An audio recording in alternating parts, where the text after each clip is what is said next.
Hello and welcome to KennyRoy.com. I'm Kenny Roy.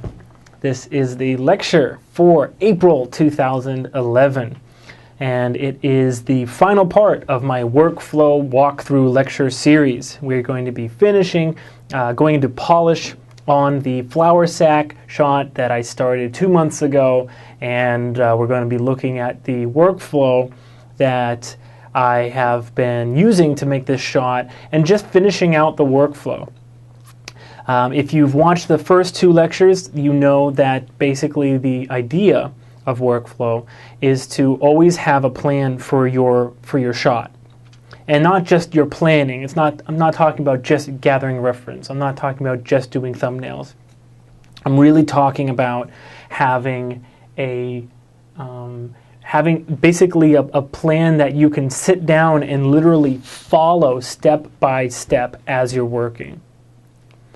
And if you get lost, all you have to do is, again, just look at the workflow. Look at where you are in your process, and then just continue working. So it's actually a very freeing thing to have an established workflow. It's a very liberating thing to have an established workflow. All right, it'll get you out of a lot of trouble. Okay, so that's I'm a huge proponent of workflow, and but I wanted to just define it one more time for you, and what it basically is your step-by-step process that you use every single time you make a shot. It will change, it will adapt to the shot, to the project. It'll adapt and change to the studio and the style that you're working on. Okay, but on a shot-to-shot basis, it doesn't change. So you never are asking yourself, well, what do I do next? What you do next is already planned out. How you're going to do it, what it's going to look like, and the shot itself, sure, that's going to change. But not what am I going to do next. Okay, so let's take a look. Let's just do a little bit of review on what the workflow is. I have uploaded for you the workflow checklist, and we started with planning. Thumbnails, reference, acting it out, pencil tests, X-sheets, storyboards, and journaling your workflow. Basically, the planning tools I used was thumbnails and a little bit of acting out. I consider, using your hands and timing things like on your desk and whatever. I consider that acting out for something that's cartoony like this, and an acting shot that is not bipedal or you can do with your human body. I consider that acting out. So I use thumbnails and a lot of acting out to get timing.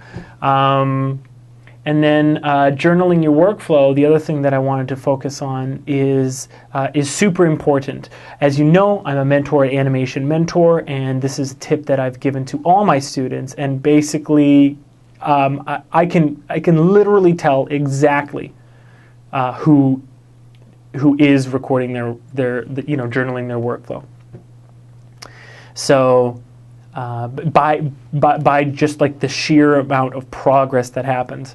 Another thing that I wanted to kind of bring up, this was something that was brought up recently, is that in animation, when you're working on your shot, you may not necessarily feel like you're getting anywhere on your shot, but that doesn't mean that that time you're spending working on it in that moment is wasted. Not at all. Okay? So the point I want to make is, if you remember from the Karate Kid, Daniel is working for Mr. Miyagi, and he has to wax the car, and it's wax on, wax off, wax on, wax off. And he's really pissed off because every single day, he just wants to learn karate, but he has to wax the car. And it's like, okay, I get it. Man, this sucks so bad.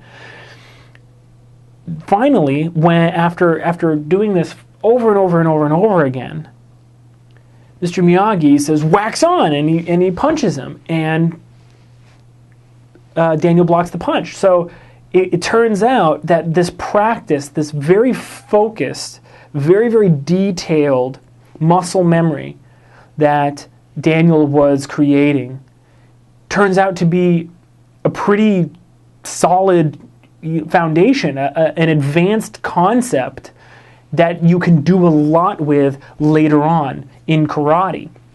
There are so many wax on, wax off moments. That's what I'm calling them now to my students, actually. I'm saying this is a wax on, wax off moment, or this is, maybe I'll shorten it, maybe this is your Karate Kid kind of moment. And what that is getting practice, not actually like forwarding a shot, not taking a shot, one step further every single time you sit down at the computer. I'm talking about this is a moment when you can just hone in, focus in, put the blinders on a little bit, and practice this one little muscle memory thing. Okay? And so what will that be? Well, what that will be is the next step of your workflow. So when I say to journal your workflow, what you're kind of showing yourself, or what you're telling yourself, is that, okay, I've decided that this is my next step in my process, but it didn't work out. It didn't work out how I wanted it to, or I'm not feeling like I'm getting the results from this that I want. Maybe I should, instead of retiming late in the shot or something like that to make it stronger, maybe better to compare to the thumbnails or something like that. Whatever it is. Okay? So that's kind of the gist of all of this, is that when you're sitting down and when you start making when you start making your workflow, the best and the most advantageous part of this, part of having a workflow, is that you have steps that you can wax on, wax off. Tiny little steps that you can practice doing just those. And then when all of a sudden when the animation throws a punch, instinctively you just block it, right? Okay. So then after planning, we laid out the scene. I think you remember that. And we're looking for staging, composition, and story in your layout phase. Are your poses telling a story? Is your staging telling a story? Then we moved on to blocking. We remembered the fundamental approach. I always like to put lots of fundamentals into my blocking. I really like to build overlap into the poses. I really like to build follow-through into my initial poses. I really like to put little cues for myself, little things that I know I'm going to be able to adjust later. Just a little adjustment here, a little adjustment there. Okay, and I have plenty of practice, so I know what to look out for. It'll just take practice for you to get there. We blocked in stepped keys. We maintained good keyframe economy, for sure. It was very editable. All right. The video mail this week is actually an adjustment that I made to the shot as I was working on it to get it all the way through Blocking Plus so that we can go into polish in this lecture. And you'll see that if you watch that video mail, that it's extremely editable. Compare to the thumbs. Bring up your thumbnails one more time and make sure you're getting the dynamic poses that you set out to get. Inner monologue as a timing tool.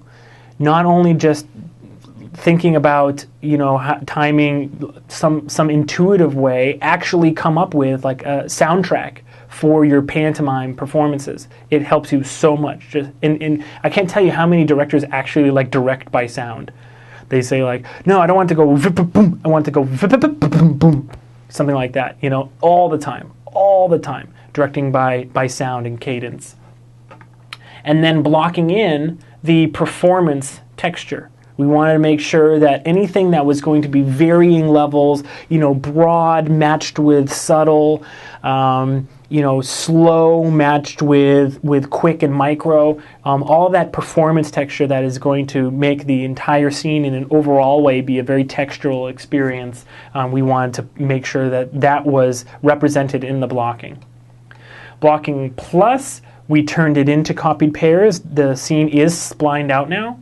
We fall back on the fundamentals, meaning when we wanted a bigger performance or a smaller performance or whatever, we made fundamental adjustments. So I wanted the guy to jump higher, we made more squash and stretch, etc. Starting to really check your arcs and make sure that you're doing something special with your arcs, or at least something that you want to do with your arcs, and that they're not getting out of your control. We're checking weight. Compare to the thumbs again. Watching at speed. In blocking plus, you need to have a very good feeling of what your timing is. You can't just frame through like you can when you're making your poses and blocking. You really need to start watching your animation at speed. Okay? And then make lists for notes. Meaning when you look at your animation, because you're going to lose your really detailed animation eye quickly, you need to make a list so that you can refer back to that list after you've worked on the shot for hours and your eyes are mush and you don't know what to work on next. You can refer to that list, and that list is basically your gift to your future self who can't see anything wrong with the scene. And it's really advantageous. So that's where we took it.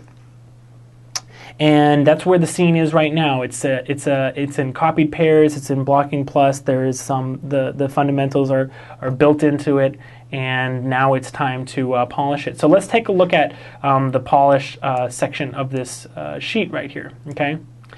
So first of all, polish is a totally new mindset, not a continuation of blocking plus. That's really important because in polish, we're going to be doing things like going into specific motions and getting really close to it. And maybe framing through and keying on ones and twos, like actions that we want to make sure everything is working completely, totally right. We're going to be going through almost in a pass that locks the animation in. And that's why it's important not to polish too early. I was burned by this a lot in the beginning of my career. I wanted to show animation that was the best I could possibly do, and I was constantly turning in things that were keyed on ones and twos, and it's so hard to change. So you really need to make sure that you have an understanding with your supervisor or your director that you're making you're making iterative changes to your shot, and that polish is a new phase that you need to go into with confidence that what you've created so far is going to last to the end of the shot. Non-performance texture, meaning these are when like little things like slips on the ground, you can put those in, but not only put those in, but like key them in a way that locks them in. So little things like breaths, how that is going to interact with the overlap in the spine, for instance, on a run cycle or something like that. All those tiny little things that are going to dirty up the keys. This is what polish is, when you can put all those in. Okay, checking arcs one more time. You're a slave to arcs. You really have to be kind of constantly looking at your arcs. I just went over, don't polish your scene too early. This is kind of a reminder more than it is a step. All right, and then the final 5%, things like toe splay, blinks, fix tiny little things like little penetrations of the feet on the ground, and then like for our flour sack character, I'm really looking forward to getting into those ears and having them be hit some poses, but also just be pretty much just straightforward or straight ahead keyed overlap and follow through, and then you are done. Now again, one more time, your workflow is your step-by-step process. When you get stuck, all you have to do is look and say, what do I have to do next? And the good thing about having your workflow written down is that if you want, what you can do is say, okay, now it's time for me to do an arcs, like look at all my arcs. And what's great about that is you can turn this into a Karate Kid wax on, wax off moment. Because, hours of just, doing an arcs pass, like looking really close, all of the arcs, just getting them done. That's how you improve your small skills, your detailed little skills that combine together to make the entire well, in the film, the entire, karate mastery of karate, and in animation, it's a mastery of technique here. Okay, so let's do this. Let's take a look at the shot and get going here. So here we are.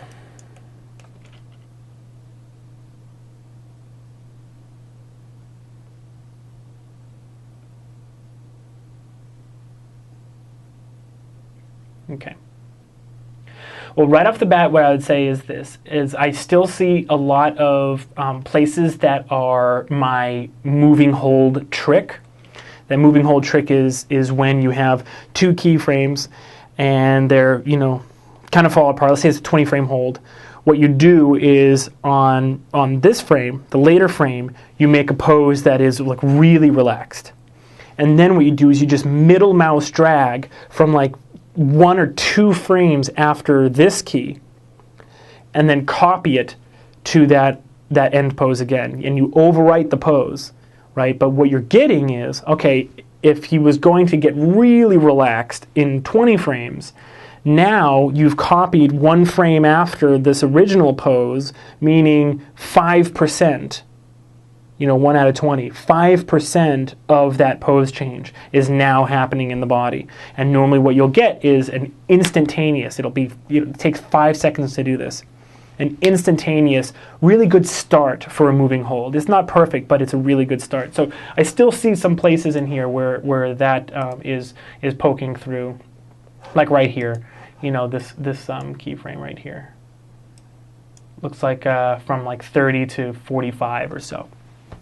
Okay, and that's okay because I know that that's part of my process. I'm the person who made this animation, so the fact that my workflow is in place here, it is no surprise. There are some things that I want to correct with the weight. There's some things I want to correct with the arcs. There's a lot to do here. So, but in true using a workflow form, let's go back to the workflow and see what's coming up. Non-performance texture. Okay, so what I would say is this: if you look at what's a good example of non-performance texture. Okay, so right here, what we have is on this first landing, he kind of like all bunches up. And I don't like how he kind of like hits it. I really wanted it to be much more like this second jump right here. You see how he really crunches up in the sky right here on this second one. I really want this first one to be a little bit more like that.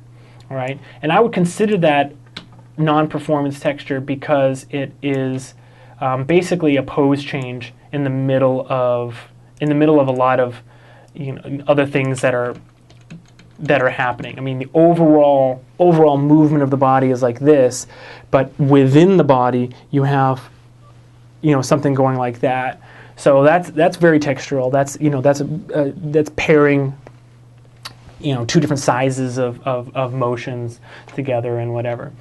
But what I'm noticing here is that the hips are keyed pretty close together. They're keyed on 2s in the beginning here, mostly because it's so fast what happens. But let's see if I can't just frame forward a little bit and get a little bit more of that crunch that I'm looking for.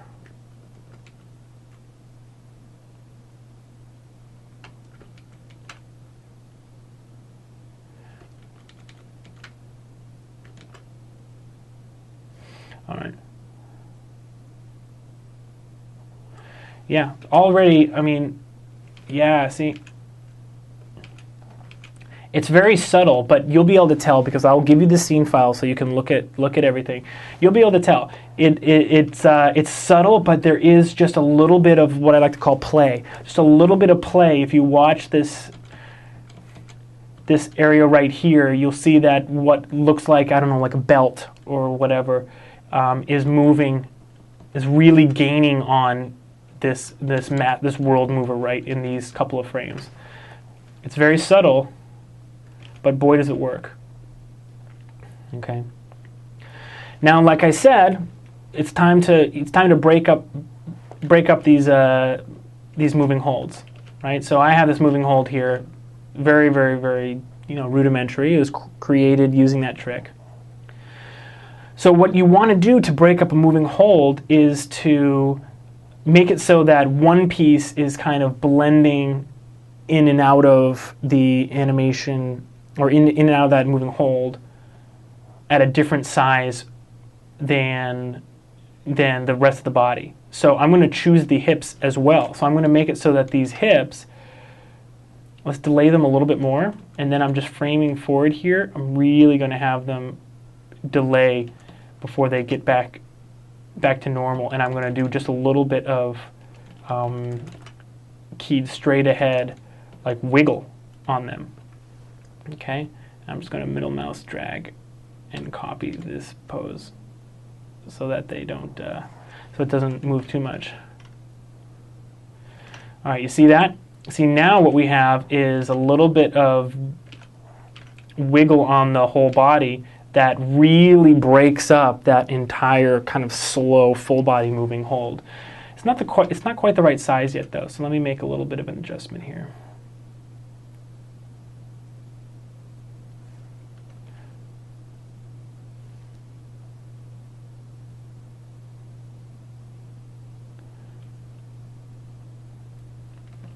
I think it's just the timing. So I'm going to adjust the timing here. Keys still super sparse, as you can tell.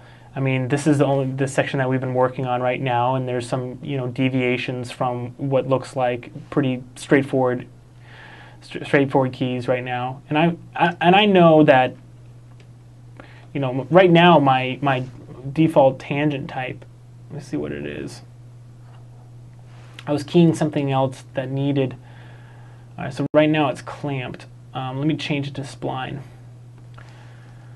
just so that I know that I'm getting at least Maya's weirdly interpolated keyframes to start right here. So I want to just making a timing adjustment. I think the size is good. It's just looks like it's just happening a little bit too slowly.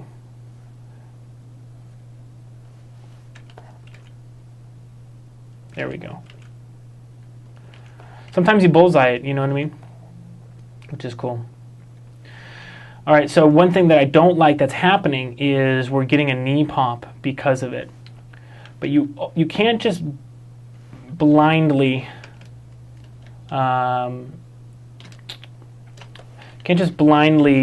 one thing I could have done is I could have grabbed the whole mover and moved the whole thing down so that that adjustment in the hips doesn't make the knees pop.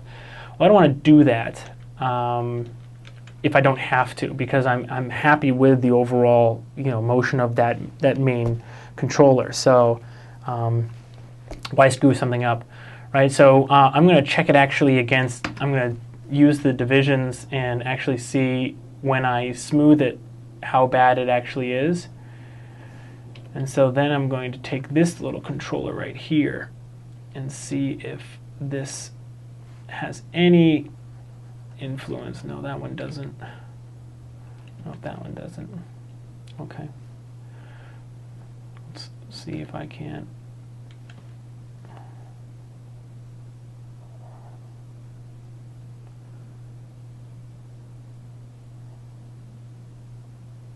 Okay, so this is what I'm going to have to do. I didn't want to have to do this, but at least now that I've investigated and seen that I don't have any other choice, it's time to bite the bullet and make this adjustment. Okay, so he's up to here, and it just seems like that's too high. We need to make it so that his overall arc, and I picked this pose because this is the highest he stands. As you can see from this Y curve, this is the highest he goes. I just need to make the highest he goes still doesn't max out that leg. And let's watch it back. Remember, we're watching at speed. Now, see, that's just way too low. It doesn't look good anymore at all. Go back. Okay.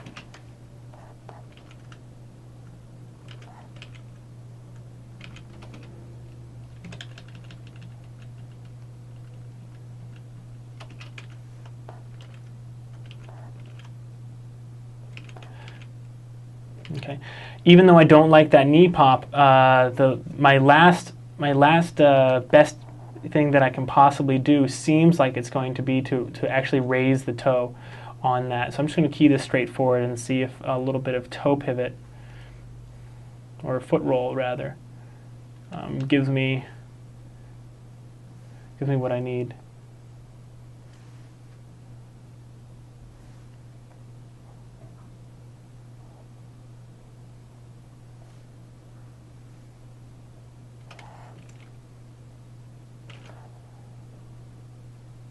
And you got to be careful, because what I'm doing is I'm introducing yet another thing that inside the body is going to be changing the pose, on the fly. So, the danger here is that I do so much that all I really do is just introduce chatter into this animation, and we never want to do that. So I need to actually be a little bit more careful than I was the first time just now keying this. Yeah, see, we're just getting this vibration in here. All right, so this is what I'm going to do. I'm going to cheat this by having the foot actually not stop rolling. I'm going to just say, you know what? He lands, and then he's on his toe back here.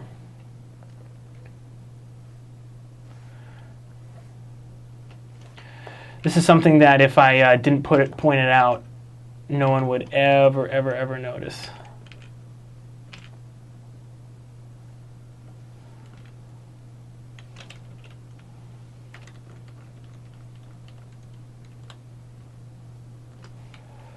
Let's set it right here instead.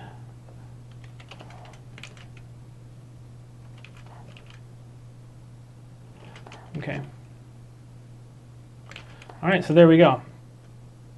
So he's on his toe, and that's fine. No one would ever notice that. It's a simple solution to kind of a complex issue, a very putting texture in this scene is going to introduce a lot of problems, because the rig is finicky, and we need to, as animators, we need to be able to deal with kind of like any situation that we're thrust into.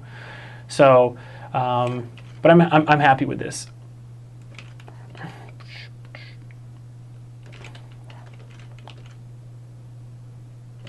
And I like how when he lands, there's kind of like a snappy return to that upwards pose. I'm very happy with that. I'm going to try to do another thing. By the way, it's a super simple thing to do to create these selection masks.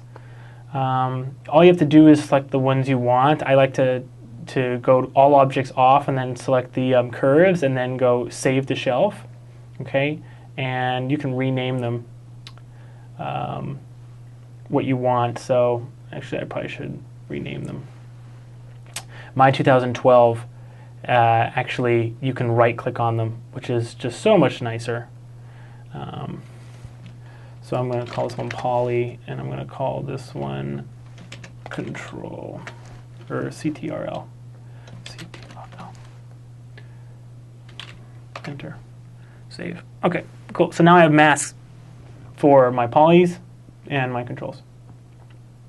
Excuse me, I just burped. Okay, so we're on controls now. All right. So another thing I'm going to do is when he leans back like this, I'm going to have him just lift his heel a little bit and then put it down rather quickly. Another kind of textural. You might not ever notice that if you weren't looking for it, but basically the aim at this point in polish is to always try to keep the eye not wandering, but always keep the eye so that if it is moving around in the shot, which it normally does in a moving hold, right? The character will come to a stop, and then our eyes will, just like kind of bounce all over that pose. Kind of just give it something to look at all times. And the trick is to do it in such a way that it's not distracting from where you want the eye to be. All right, so it's got to be subtle enough. But as you can see here, just that little, it kind of looks like, it almost has a performance quality to it, actually. It almost looks like he's like, kind of like landed, and then, okay, what am I looking at here? And then he goes into his little look. I'm just going to check the curves on that, because I know I just changed my stuff to spline. So, heel pivot, yeah. So it's overshooting just a little bit. Just going to flat that, and then I'm going to break these tangents, and I'm going to make this a fast in by making it linear. All right, you see what I just did there? So if this was flat, then the toe like decelerates into the ground. That's not how it would work. You put your toe down, and the ground stops it. Your muscles don't stop it, right? So you need to be aware of that. So I flatted this side, broke the tangent, and then I did a linear in, and I could even do it even more dramatic of a fast in, but any fast in will do. It'll pretty much physically or visually be the same. Okay. Okay. So now this is feeling super textural and actually really cool. I'm just going to go forward on this section and just see if there's a little bit more I can do, especially in this section on the top of the flower sac here. And what I'm going to do, I'm going to set a key right here, and I'm going to actually go back and make this original keyframe just a little bit more of a follow through, an overshoot on that pose.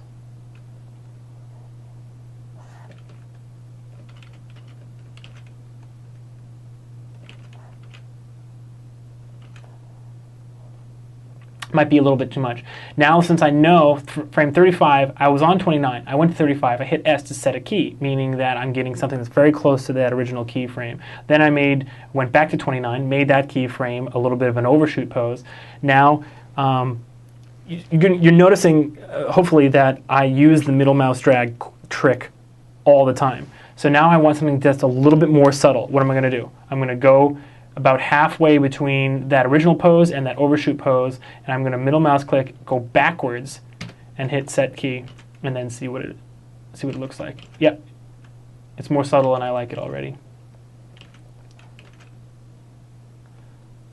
Okay. All right, cool.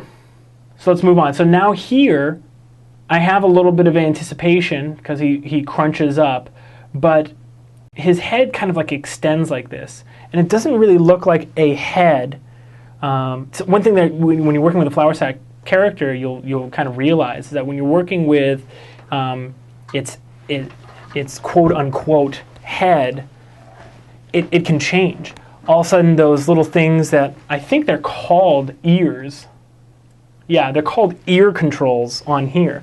But there's no reason that you couldn't like have him turn it like it's a head and then anticipate, which kind of like clears it for the viewer. It's like, okay, clear it, what is it now? And then have him go like this and like wave it.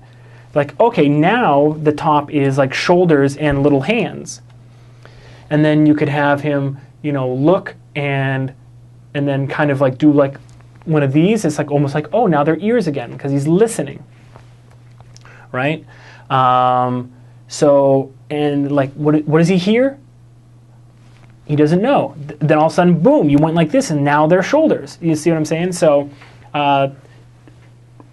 one thing that I'm kind of missing here is that it doesn't quite look like a head the way that it moves. It's kind of like straightforward, by the book kind of anticipation pose on this right now. So what I'm going to do is I'm going to just kind of lead this a little bit more with the head, when I'm calling the head, and that's what you can do to make anything look like the head, because the eyes lead the head, but the head leads the body. So your eyes are going to go, and then your head's going to go, and then your body's going to turn. right? So as humans, you can be very easily tricked into believing anything you're looking at is a head by just doing this. So I'm going to have everything's coming down in a little bit of a anticipation pose, but I'm really going to control this, and I kind of want it to look up like this. So I'm going to take a little bit of a reversal in the arc right here,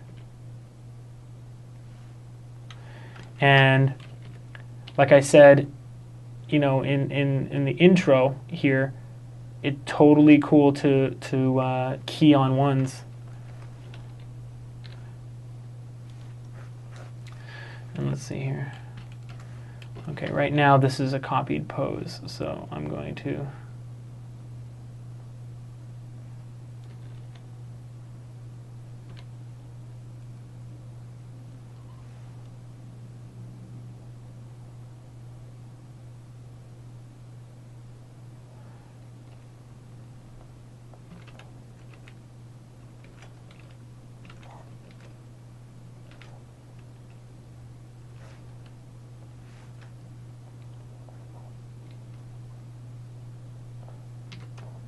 I just did it again. Just, you know, I was on the key is on frame 50. The next key, it's a copied pair, is on 57. It's actually not a copied pair, sorry. The next key that it was kind of blending into was on 57. I just middle mouse drag from 51 to 57, and now there's just a breath of movement on it.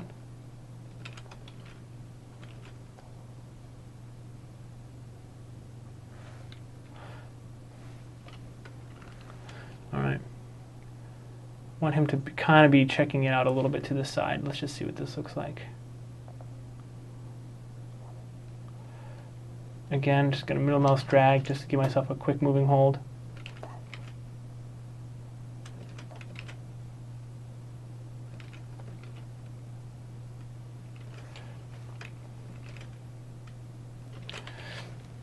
Okay, now I'm happy with basically overall these three looks.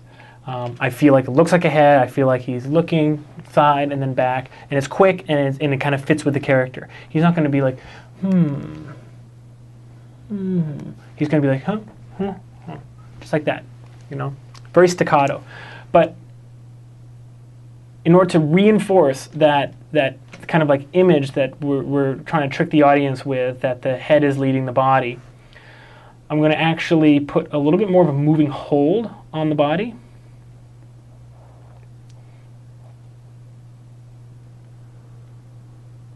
Okay, so just like lean him forward a little bit right here. And then have him continuing to be leaning a little bit away from us right here. And then have him leaning back towards us, but also a little bit away right here. Very subtle.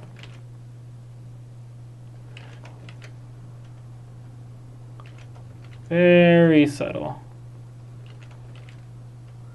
And then what I'm going to do is I'm going to make the top two controls are really kind of creating this head. It's not just the top control right now. I'm going to make these basically 2 frames sooner. All of these transitions are 2 frames sooner. Actually, no, I'm going to try 1 frame first and see what happens.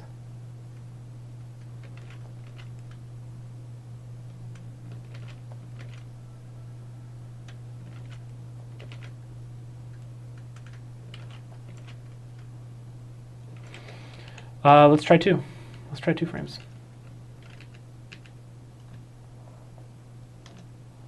Is this the first one, though? Yes, it is. Okay, sorry. So I actually was missing the first one. All right, 1, 2, 1, 2. All right, let's try this. Ooh, I like that. Ooh, I love that. Now it really feels like it's a head. Actually, it's transitioned into a head. Might be going a little overboard here on this on the forward motion right here. I only keyed the top part. That was a mistake, I know now. So let me actually try to get this middle part in the picture here. See, this just doesn't have to be so far forward.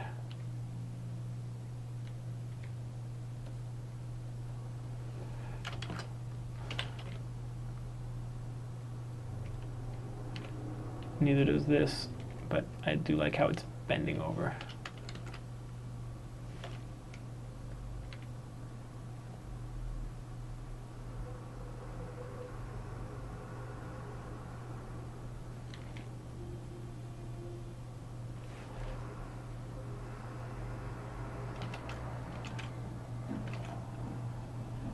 Oops. Let's figure out what's going on here.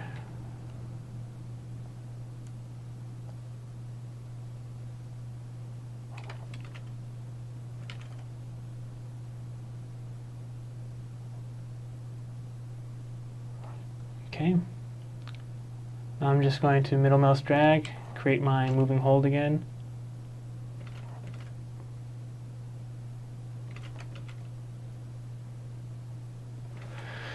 Now sometimes it can be a little bit distracting to watch your animation back with the controls showing.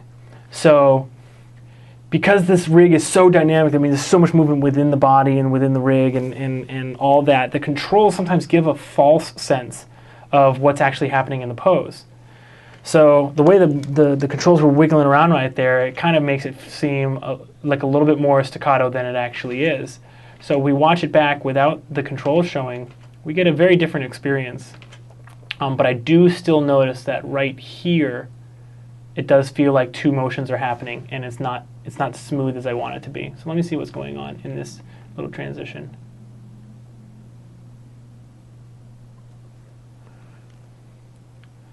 And then what's happening?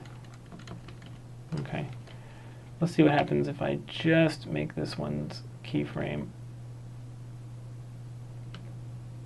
a little bit more downwards like that.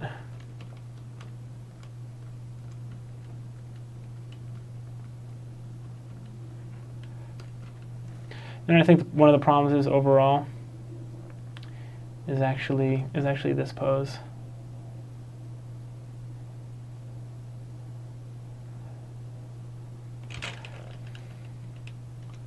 It's so far forward.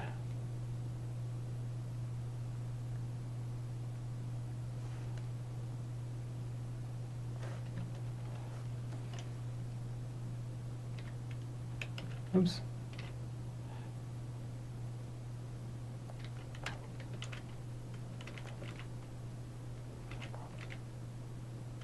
There we go. Okay, so I'm now going to hide those curves again because there is a lot of movement in there, and we don't want to be fooled by kind of what we're seeing the curves, the controllers do. Ah, you know, it's still happening though. It's right here. All right, another trick. I'm just going to select both of these controls, and we know that if we set a key and set a key again, that Maya is going to interpolate those basically just with spline.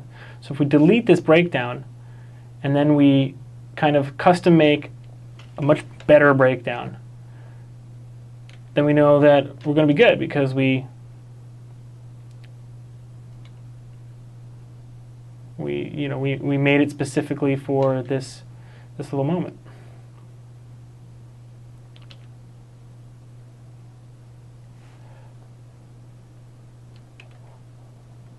There we go. Oh, so much better. Okay, let's hide the curves. Watch this one section one more time. Okay, cool. All right, so let's move on. Now, by move on, of course, I mean go back to the workflow checklist and see what's going on. All right, so non-performance texture, we're going through and we're working on that. We're adding breakdowns where we want there to be, basically those little offsets, those small motions matched with large, contrasting and variety. Okay,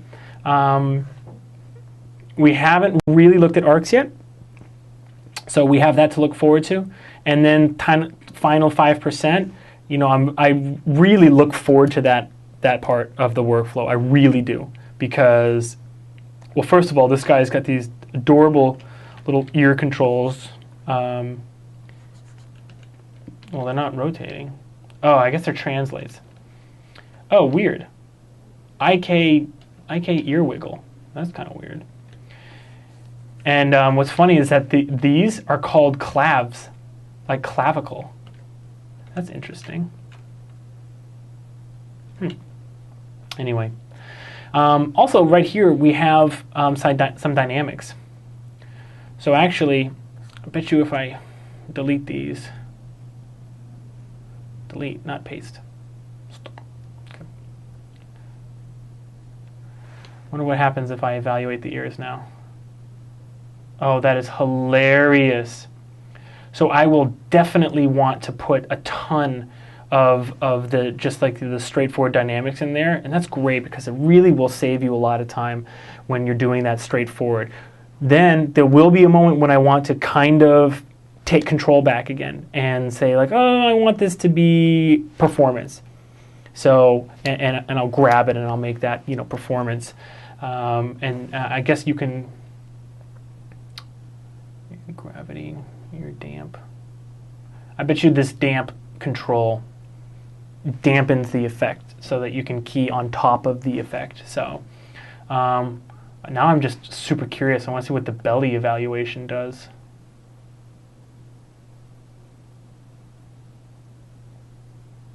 I really don't see much there.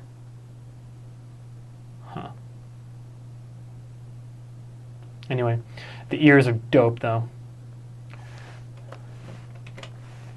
One more time.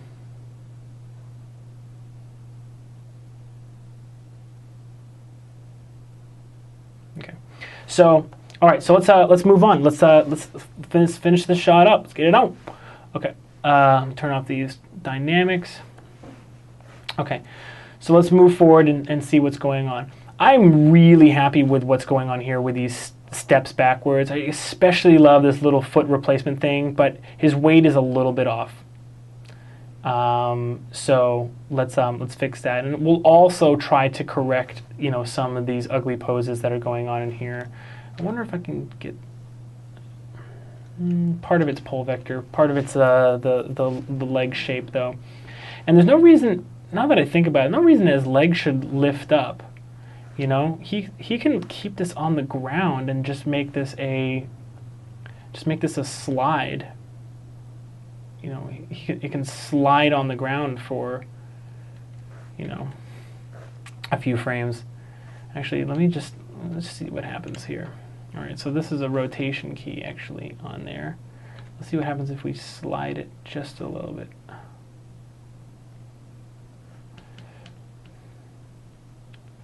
Oh, I know what I did.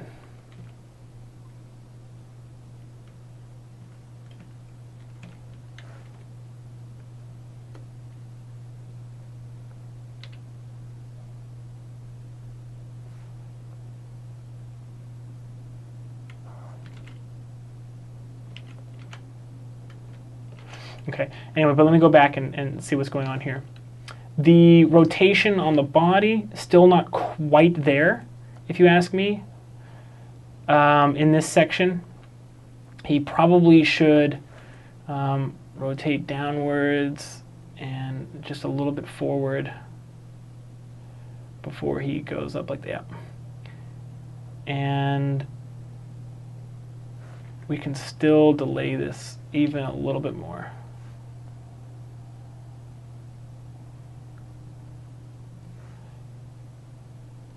Love the amount of weight shift that's going on here. Let's have them just a little bit higher.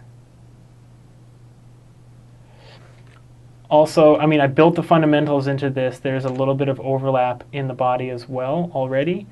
Let's just amp that up a little bit. Kind of just amping up actually almost all the rotations.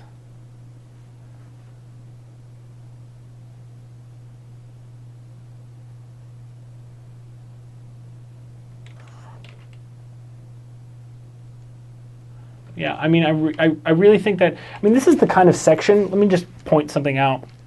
This part of the animation is kind of one of those sections where if you wanted to, you could, there could be like a million notes from your supervisor or director all sorts of just like different ideas of how this weight shift should happen. This is one of those sections where you might want to get some practice doing a few different kind of tries.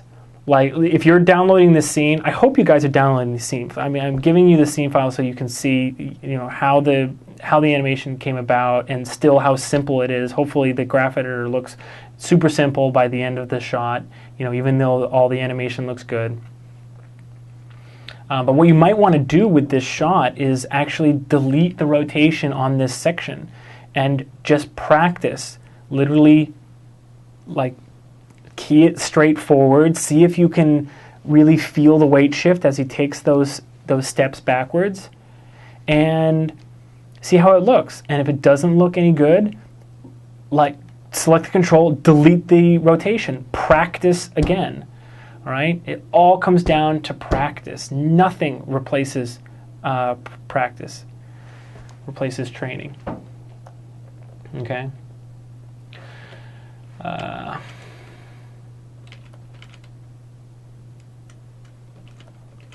I love the little bit of delay on the second step.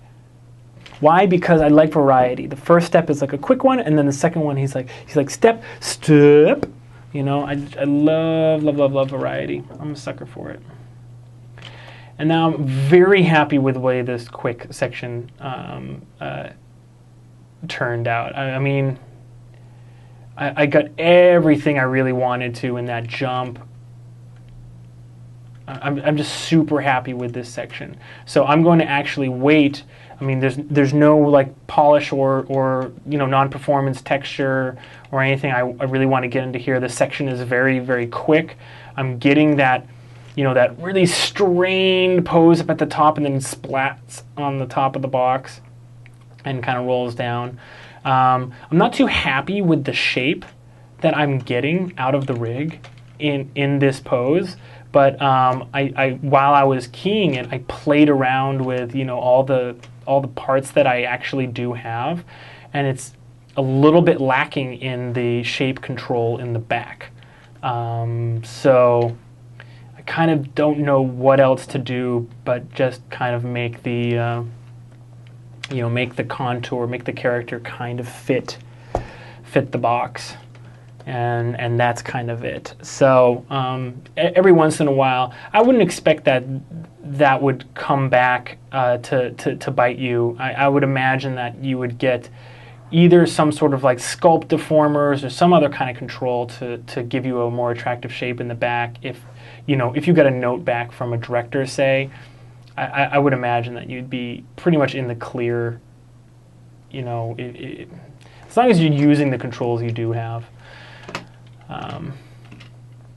To get the animation done. All right, so let's look at this last section. So I'm super happy with the jump. I love the jump and the splat.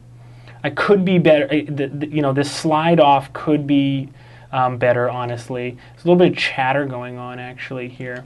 All right, so this is one of those sections that I would key. Now that I know I'm in polish, I would definitely key.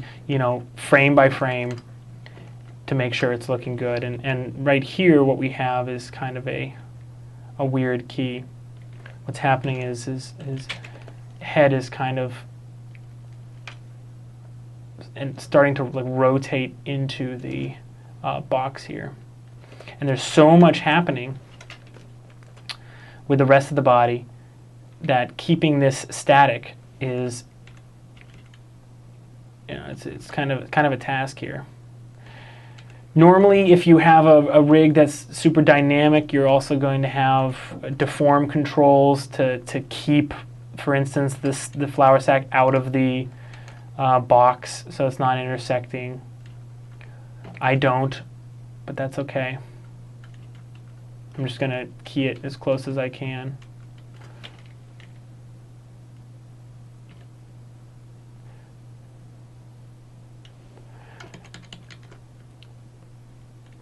What I just did was I went to the end frame and I set a new end pose. And that new end pose is actually more what I wanted. So then I started keying backwards. This is drifting. you know, the old masters would have to flip back and forth, you know, between frames. So, you know, that's kind of what I'm doing. I'm just using the comma and the period key. Because even though something's happening in the body, actually what's happening is the body's traveling down and he's getting more and more stretched out. He's kind of like sagging in this part of the animation. But I'm just going back and forth, back and forth. All right, that's close enough. So now I just, you know, keyed on one's a very, very static section. As you can see now, the front of the flour sack is really, it's really stuck there, which is good, which is what I want. Now this last section, you know what I'm going for. I'm really unhappy with the shapes I'm getting. So what I'm going to go into right here is I'm going to try to add as few keys as possible. Hopefully add like no keys. If I can get away with adding 0 keys, that'd be great. But just modify the shapes on the keys that I have, and then see if I need to go and break it down a little bit more, add more keys here and there. I actually don't even remember how many. Okay, so it's keyed on 1s in some of these sections, but keyed on 2s and 3s in other sections. So this is the main body controller. I'm going to start with the main body controller, of course, because you always do. Again, I'm really not getting what I want out of this butt here. Rotate.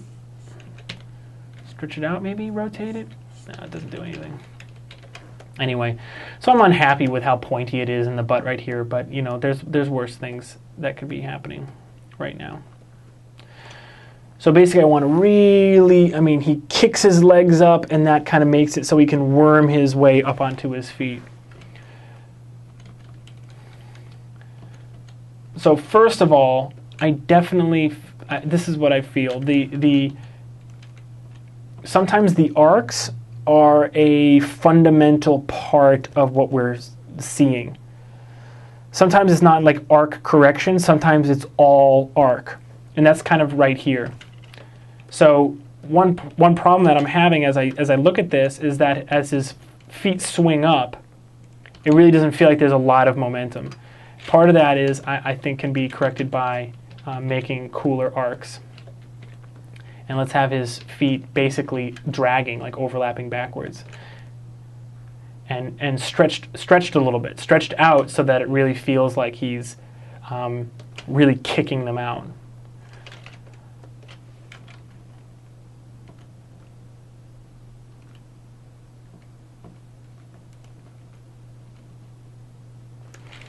Okay, let's also start this. I'm just going to start this 1 frame earlier because right now it felt like it was moving with his body.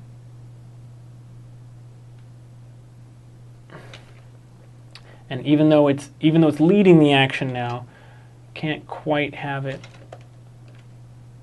leading it so much that it creates another really unattractive shape.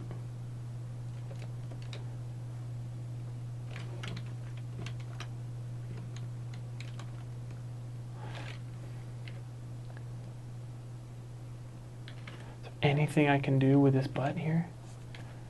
I just hate this shit. See this point that I'm getting? It's terrible. Maybe the hips will help.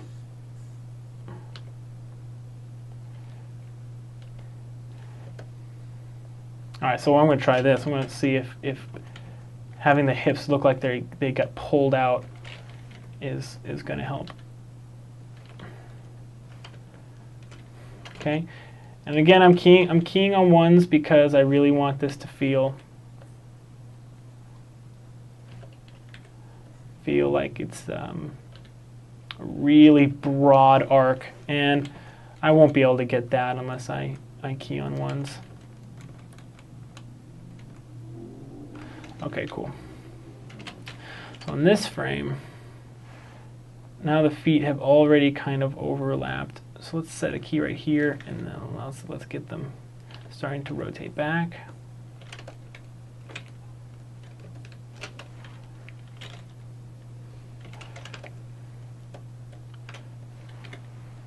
All right, the hips are going.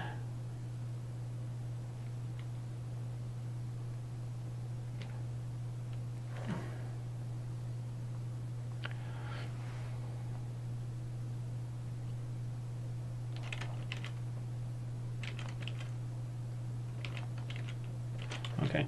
One thing that is for certain is that the Y arc on this is not, on the main controller, is not a nice, normal bouncing ball parabolic arc. I can tell right now. And look, here we go. Let's continue to, let's use the keys we have to try to make a little bit more of a nicer parabolic arc.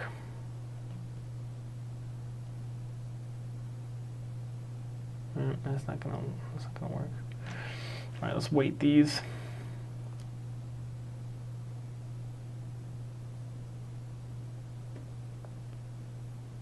You'll notice I'm making this adjustment because I know what the arc should look like. So I'm not really concerned with what my keys are looking like or what the panel is looking like yet. I'll see so much better. Maybe a little too high, actually. It was really the timing I had a problem with, not really the height.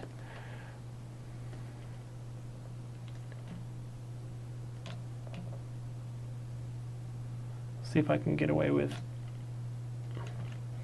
So you know what I'm going to do? I'm just going to make a key right in the middle. I'm going to delete these. I'm going to free these weights, flat this tangent, and just adjust like this.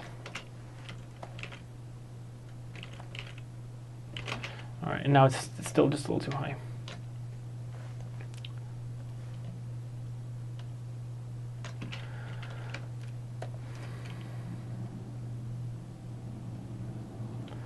All right. So I'm getting, if you look along the contour of the body, I'm just getting this weird S shape. So I just want to make sure everything looks, right. And I'm going frame by frame now. I really didn't key this quite as diligently as I probably could have or should have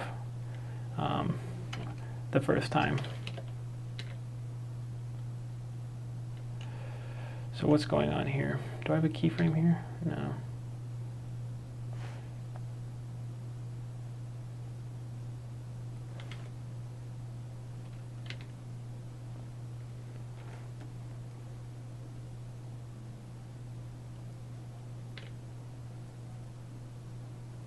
This is starting to come down here. Ooh, this one actually works. This shaper is behaves much more than the other one does. All right, so what am I getting here?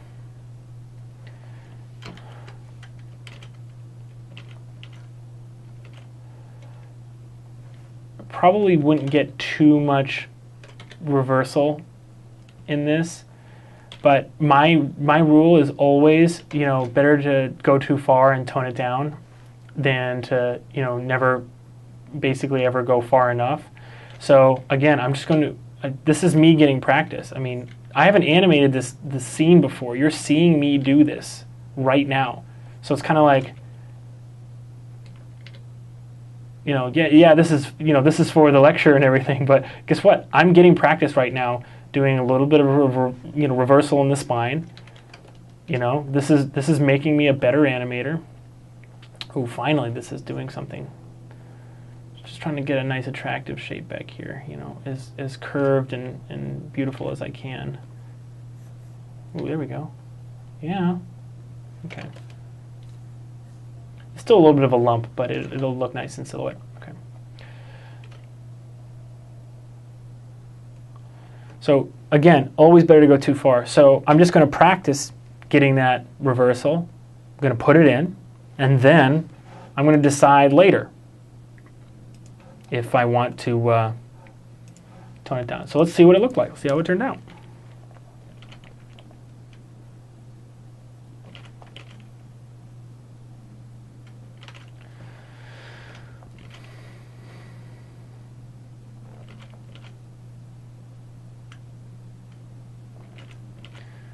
I can't tell.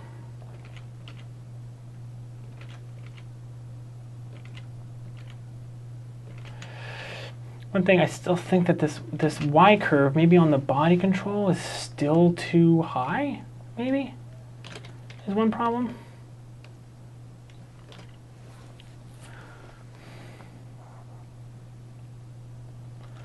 Oops, it's the wrong one. Here it is.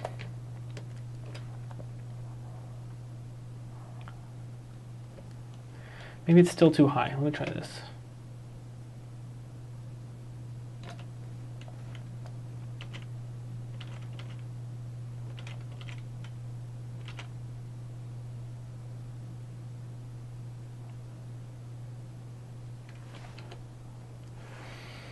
You know what? Another problem is the feet aren't going too far back. I say that because what we have is basically they're coming up and they're stopping their basically in terms of where they are on the body, but that doesn't feel like enough momentum. I feel like they need to just be a little bit further back. And I'm going to have to grab their knee pull vectors and fix what's going on here.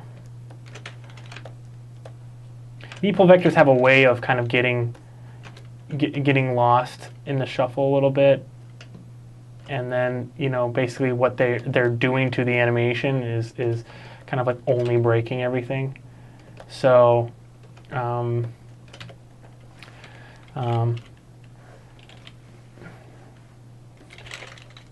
guess my only piece of advice is to try, if you can, to keep a close eye on them and make it so that what they're at least you're thinking about them and they're kind of contributing to the shapes you're getting or what you're trying to do. So I just need to correct all this right now, and it needs to be corrected because the pull vectors kind of got away from me. See how on the flower sack right here, on the leg shape, if I move it around, it really does change the leg shape and the contour and the silhouette that I'm getting. So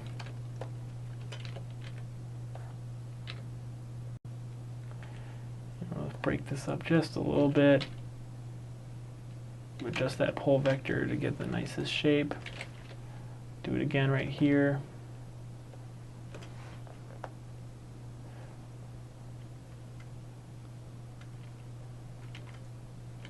Yeah, actually now the feet at least feel like they are what is moving him.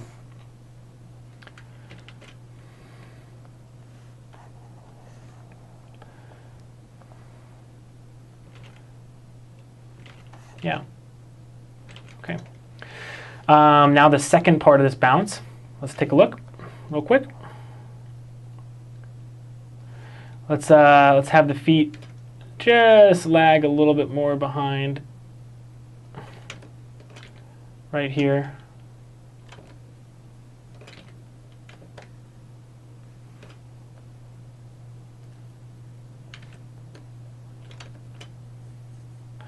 You notice I'm using the screen space rotation, so it's rotating to camera. Always good to just take a quick look in the graph editor and make sure that you haven't introduced like a Euler flip in your animation. Very simple to fix. Used to crash Maya all the time back in like Maya 7 and 8, but now you can just do curves, Euler filter, and that will take out that flip pretty reliably. I haven't really come across a situation where it's like, hey, how come it's not removing? Every once in a while, but not really.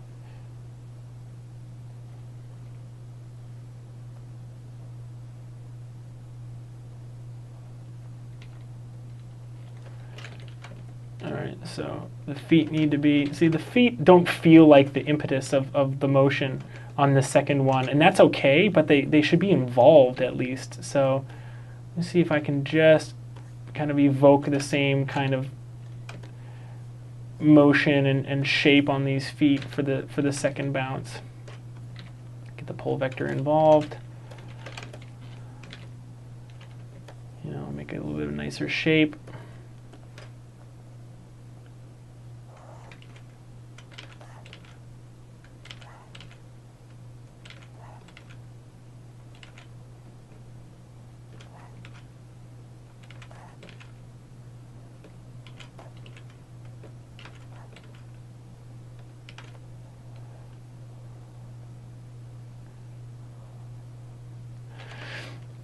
Okay, and now definitely what I'm seeing is on the second one, it looks like slower and weaker than the first one, but how is he able to get all the way up on the second one? All right, so what I need is even more dramatic A shape on his body as he does this second one, for sure. The hips.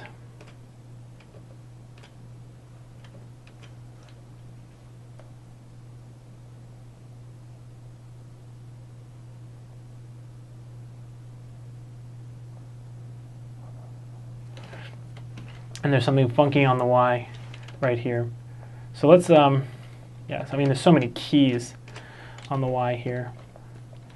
Let's just, I'll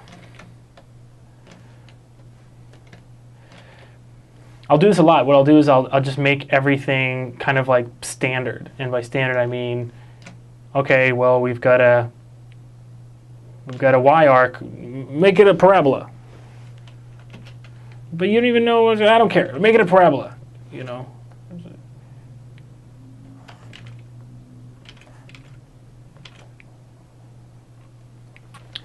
There might actually be one too many frames in this one. So we're gonna, let's see what happens if we retime this one. Because again, it just does not quite feel like it's as hard as the first bump on the ground.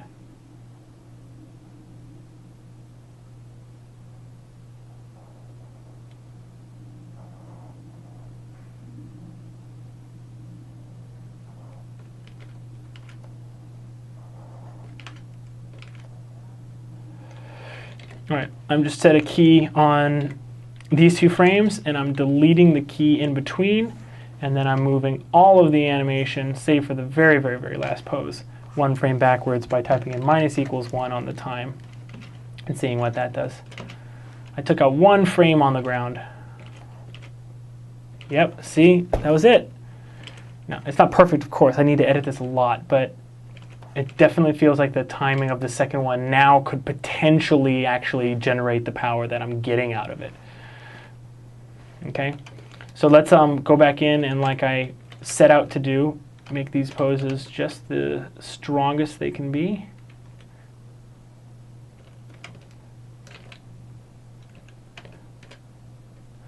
And my concern mostly is making it feel super, like a lot of energy is being generated, and the way you're going to do that is with a very strong reversal. So what I'm going to do is, even though I just took out a frame, that's what I'm going to do. I'm going to make it so that it rotates like almost like over cranks. You see this? So it's almost like, I'm not sure how many of you play hockey, but in hockey, they say that like, you know, the last like 20% of the energy of your kick when you're skating is actually generated by your toes. So you actually want to feel your toe inside your boot, even though like you're wearing a boot, right? So like it's not like actually your toes hitting the ground. It's just like your skate, right? But it's just that last like inside your boot, feeling that toe just like flick and using your toes. They say that you can get like 20% more energy. All right, so what my hope is that this last pose, and this is not quite there yet. Let me see. First thing I need to adjust is the Y. Okay, so that's a problem.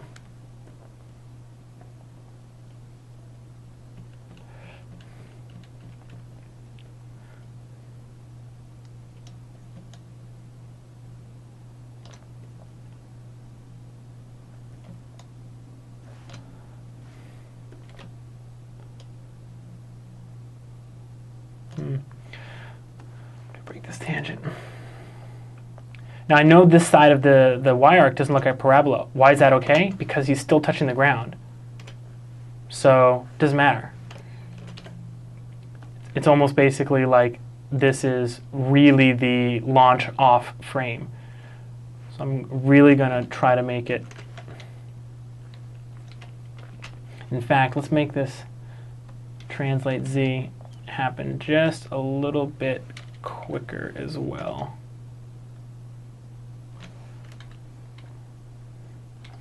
And I know I'm arbitrarily deleting and smoothing, but again, it's kind of like if you just keep everything, just pay attention. That's kind of it. Just pay attention and you'll be fine.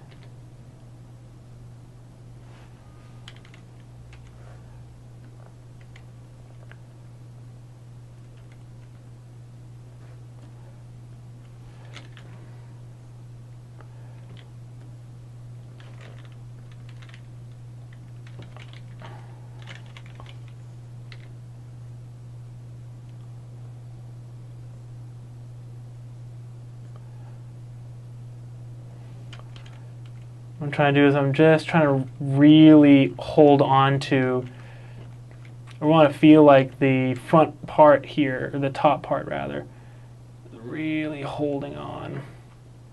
I'm having trouble doing that because really the shape that I'm getting. I really want to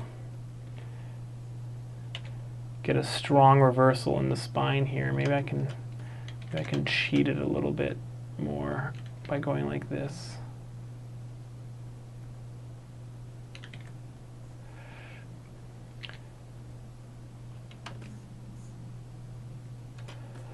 That's decent.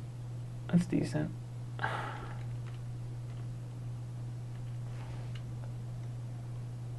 All right.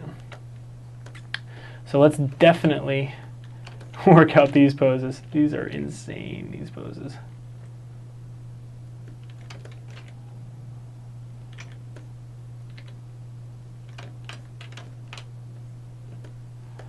Just in the body. I know the feet have a ways to go.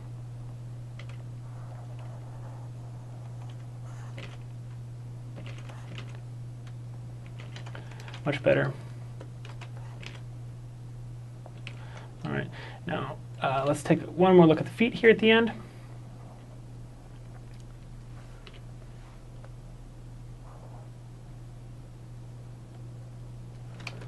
Yeah, see, I don't know why these aren't really far back again.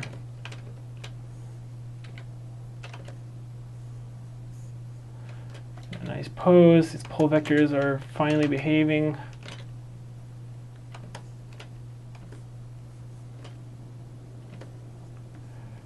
Okay. Check really quickly my rotations. Make sure I didn't introduce, another Euler flip from just doing that.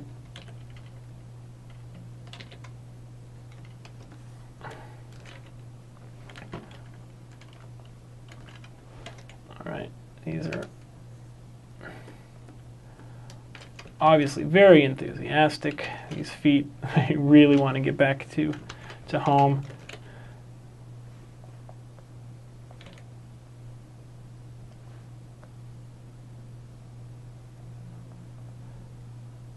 I'm going to have them actually crunch up a little bit before they seek the ground. That's a term I'll use as well, seeking the ground. Basically, you make the feet, especially in a cartoony shot, it works well. You make the feet kind of stretch to find the ground. This might be a little too much, though.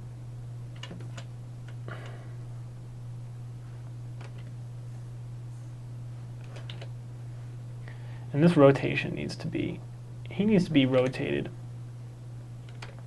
back already.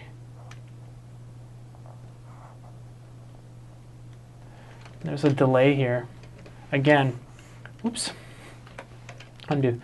There's a delay here.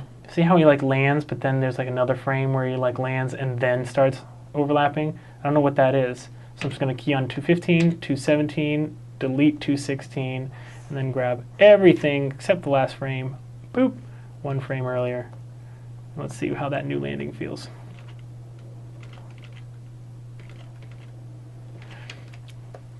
All right, now we have just a little bit more to do. I want to really make this feel fleshy on this landing, so let's do it.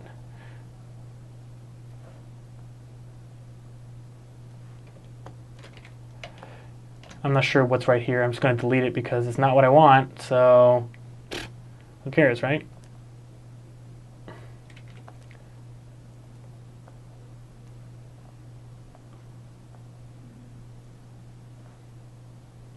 I'm just keying straight forward here.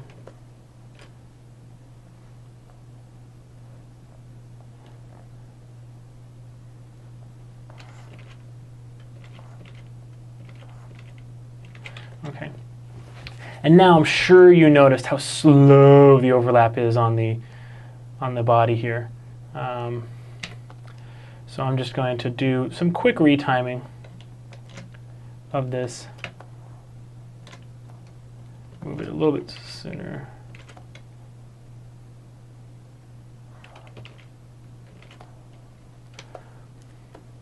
What's kind of weird is that it's overlapping very far forward in pose, but the rotation almost feels off the way that's rotating.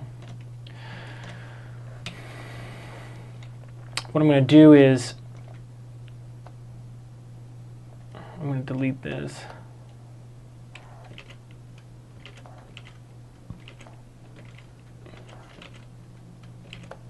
Okay. Problem I'm having, again, is I'm getting a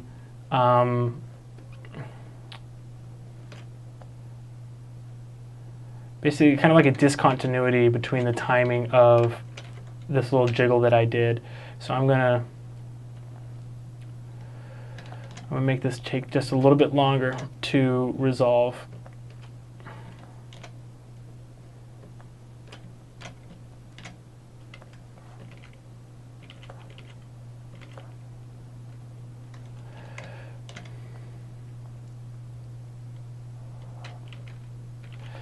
What I'm looking for is the moment where he will actually start overlapping in the body, and I think it's actually on 215. So I'm going to actually delete 216, and I'm going to move 214 to 215 right here.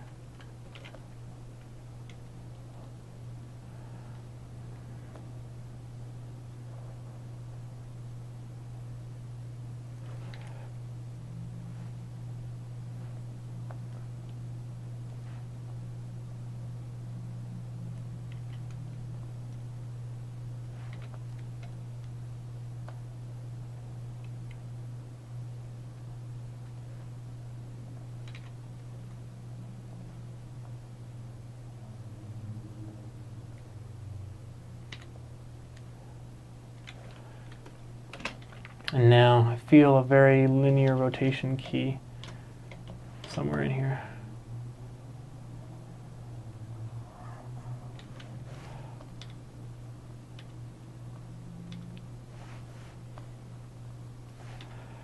It's going to spline these end rotations here. Okay, here we go.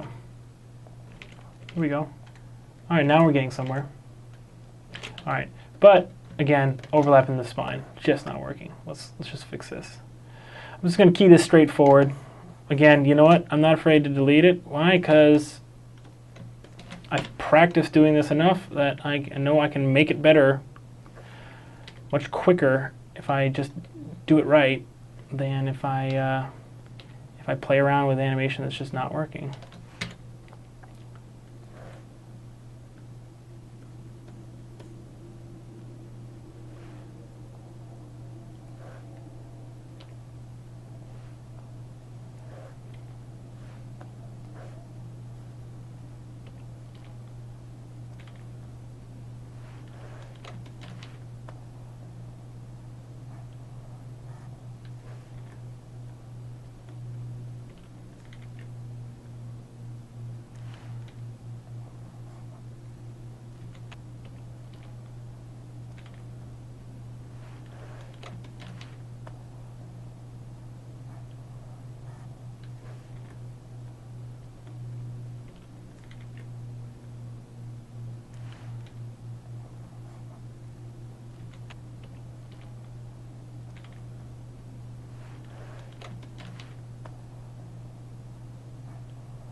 Am I animating with my mouth open? I'm sorry, I know it's gross.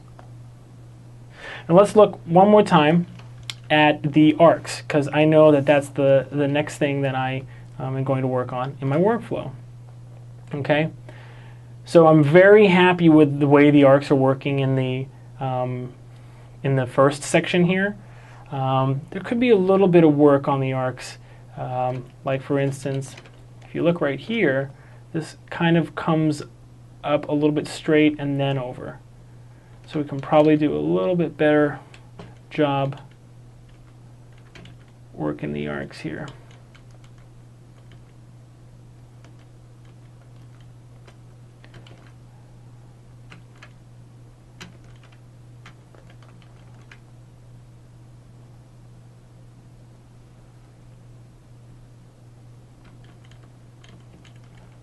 So just a little bit of a nicer arc.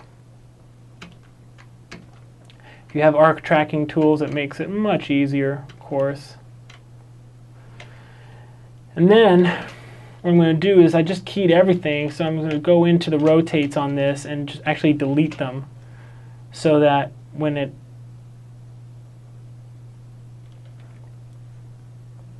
actually comes up here, I know that I can do a little bit of overlap like this.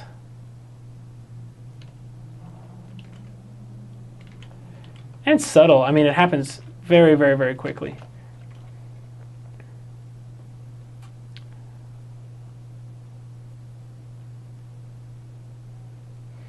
Arcs on the feet a little bit twinned right there. I'll look at that in a second.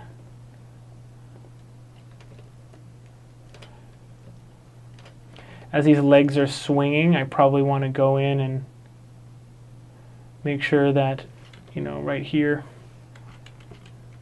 actually getting a little bit of an arc.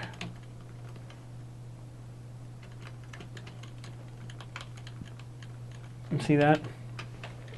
And then a little bit of overlap. You know, as these legs, as they swing back and forth.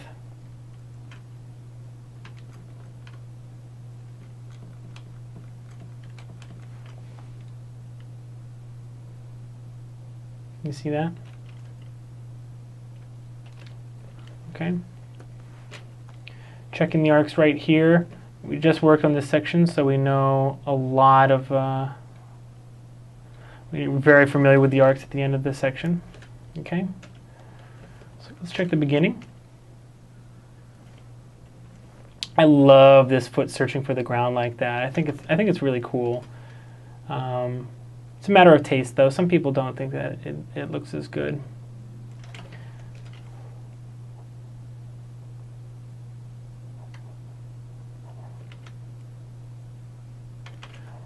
Love. I mean, look how cool this little section is, though, with the heel lifting up on that action. It's just such a, you know, never notice if you don't point it out, but it really just gives such a nice experience for the viewer.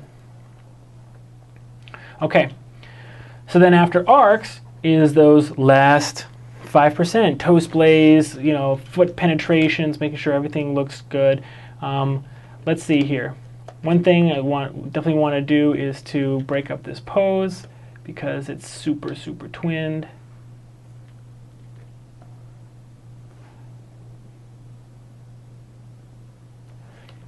This should certainly be flat on the ground.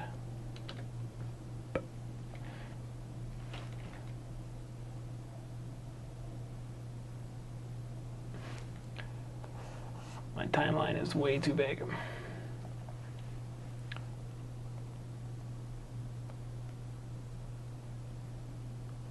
That little bit of sliding is fine. And since I'm covering him with the, you know, covering the body with the, or legs with the body, really no need for me to get too concerned with what the feet are doing underneath. But let's fix these pole vectors right here. Get a nice shape, boing. Then we have that little windmilling section where the feet are moving. This would be the section, this little 5% section would be the section that I would go into the animation and make sure that like this is not penetrating. We don't have that kind of control. Sometimes at a studio it'll be dynamic control, it'll be simulated for you. Let's see. Here this kind of feels like it's penetrating a little too much.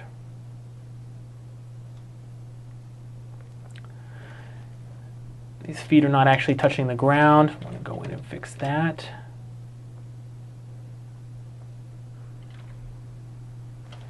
Set a key. Let's see if this is my last key. Yeah. Oh wait, no. Looks like there's some rotation on there.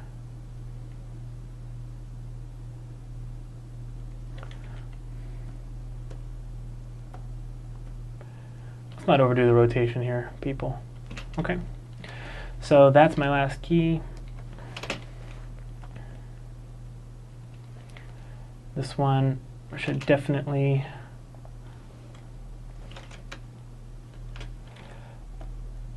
be pointed and then hit the ground, and then let's make sure it's sitting nice and flat. Delete this last key. And then these little dynamics, which I love, we're going to look at what they look like on the ears. And then we're going to pick just one moment where we do a little bit of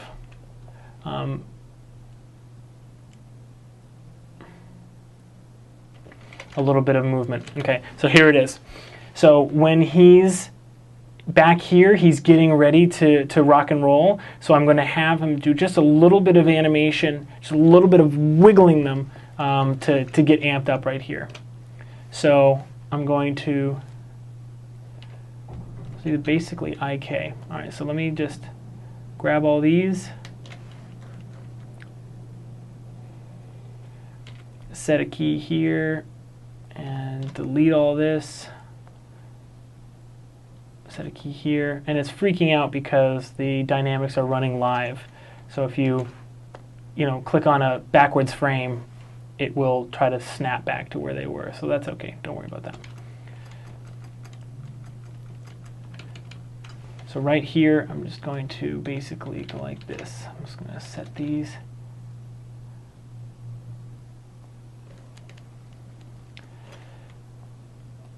Kind of just do the straight ahead kind of. It's like they're winding up.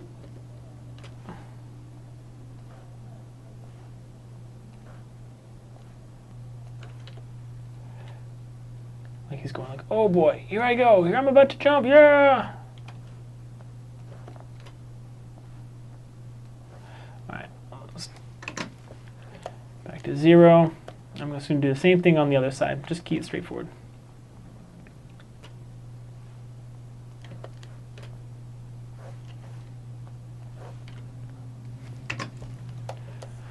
So let's see without the dynamics if that's playing at all. Yeah, see just that little bit of like, here I go. You see that? All right, now let's turn the dynamics back on and see if the dynamics actually play well with what we just did.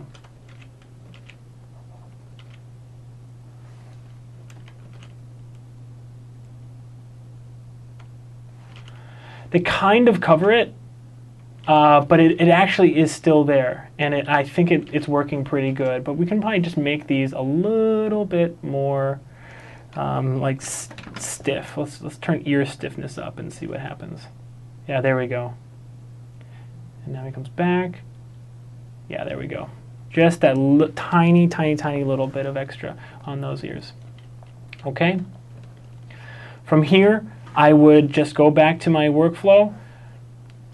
Check out my arcs, make sure that all the tiny little things, toe splay, blinks, just a little bit of micro and extra on there is in there. Make sure that there's no penetrations, make sure that all my arcs are working super nicely. I see right here that these windmilling legs that I'm doing is kind of getting a little bit of a strobe effect.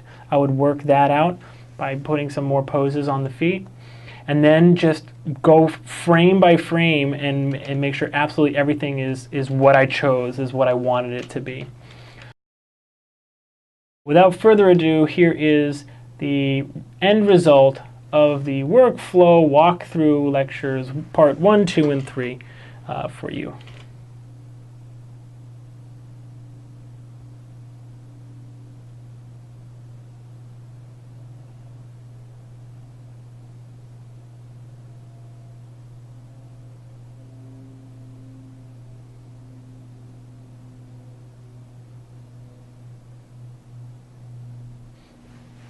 Okay, cool. Well, as you know, workflow is my biggest issue and the thing that I like to focus on the most. And I do believe that, you know, if you're committed to finding a step-by-step process, you will improve as an animator the fastest you ever have, really. So please join me and take a look at the scene file, work out the scene file for yourself. Excuse me. Maybe what you'd like to do is take it from Blocking Plus and take it all the way through. I'm going to save this as a new version, and so that you can compare yours to mine, and then you can also follow along or basically take the Blocking Plus version that I'm also going to give you and see if you can polish it out yourself. So anyway, I'm going to give you a lot of scene files. You'll have everything you need to basically recreate my process and come up with your own. Okay, so I'm really appreciative of you taking the time to watch this, and there's plenty of fantastic things coming our way. I have some big news, some really exciting things coming, and I'm just really happy that everyone's here, and I thank you so much for being a part of this site. It's really inspiring, and I'm having a lot of fun. So just thank you from the bottom of my heart. Okay, guys, and I hope this really helped. All right, so. You know the drill. Keep working hard, all right? Good luck with your animation. And as always, rock on.